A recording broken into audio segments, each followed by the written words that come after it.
Hi friends, Ayyappa స్వామి వారి మాల గురించి పాట అనమాట.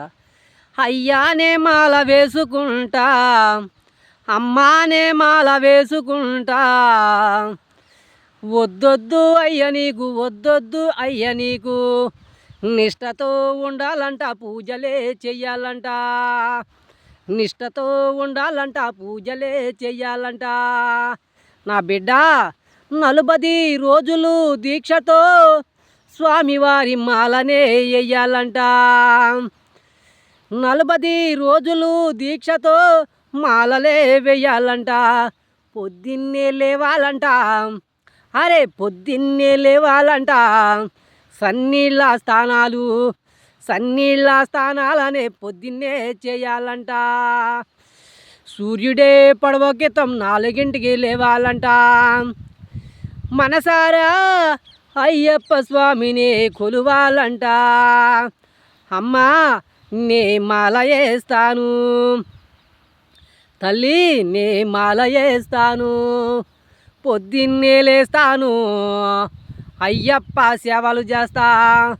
పొద్దున్నే లేస్తాను, అయ్యప్ప సేవలు చేస్తా. గురుస్వామి చెప్పినట్టు పూజలే చేస్తాను. నిష్టతో ఉంటాను, మంత్రాలు చెబుతాను.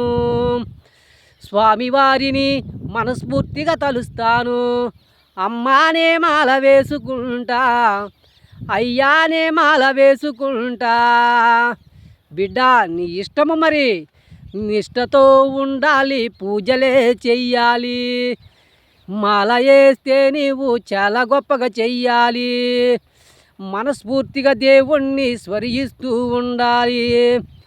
నీ మనసులోకి చెడు మాటలు రావకూడదు, నీ మనసులోకి అయినా చెడు మాటలు రాకూడదు.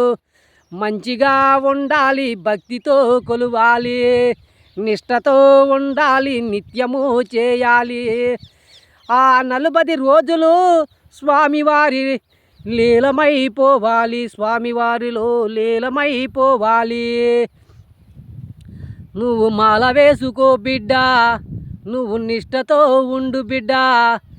నువ్వు గొప్పవాడి అవ్వాలంటే దేవుడు భక్తిలో ఉండాలి, ఆ స్వామివారి ముక్తినే పొందాలి. అయ్యప్ప అంటే చాలా నిష్టతో ఉండాలి, అయ్యప్ప అంటే నిష్టతో ఉండాలి. శుభ్రంగా చేయి, నువ్వు భక్తుడై వినిపించుకో. మన వీడియో నచ్చితే లైక్ చేసి, సబ్స్క్రైబ్ చేసి, కామెంట్ రూపంలో తెలియజేసి షేర్ చేయండి. ఓకేనా ఫ్రెండ్స్, బాయ్ బాయ్ మరి.